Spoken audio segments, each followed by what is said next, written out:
terutama pribadi saya. Terima kasih. Assalamualaikum warahmatullahi wabarakatuh. Waalaikumsalam warahmatullahi wabarakatuh. Terima kasih saya ucapkan kepada Abu kita bersama, Abu Ketua MP Wajah Utara, Abu Manan di Daljun.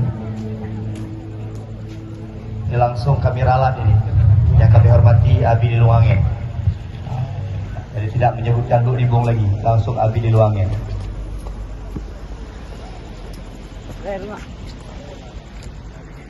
Terima kasih. Kami persilakan duduk kembali. Luar biasa penyampaian yang sangat nasionalis dari Abu kita bersama. Harapan beliau sangat besar kepada kita semuanya untuk mengisi kemerdekaan Republik Indonesia yang ke-79 dengan semangat-semangat yang lebih mendekatkan diri kepada Allah dan juga menjaga perdamaian di pilkada dan juga menjaga perdamaian yang sudah kita raih di Aceh yang kita cintai ini.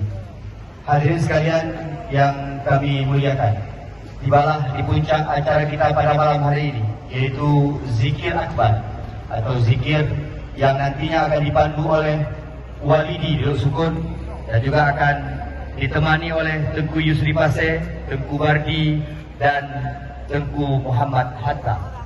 Kepada Walidi, waktu dan tempat kami persilahkan dengan segala hormat.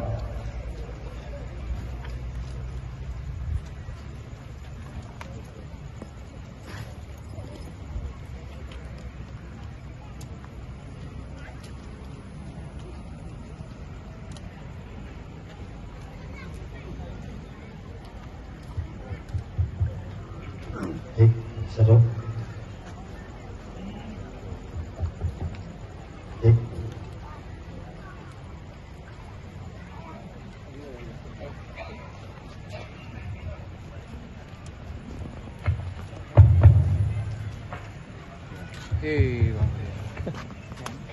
Bismillahirrahmanirrahim. Assalamualaikum warahmatullahi wabarakatuh. Alhamdulillahilladzi an'ama alaina bi ni'matil iman wal islam.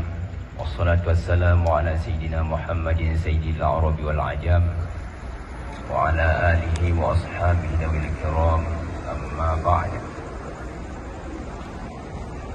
Qala ta'ala fil Qur'anil Karim. A'udzu billahi minasy syaithanir rajim. Bismillahirrahmanirrahim.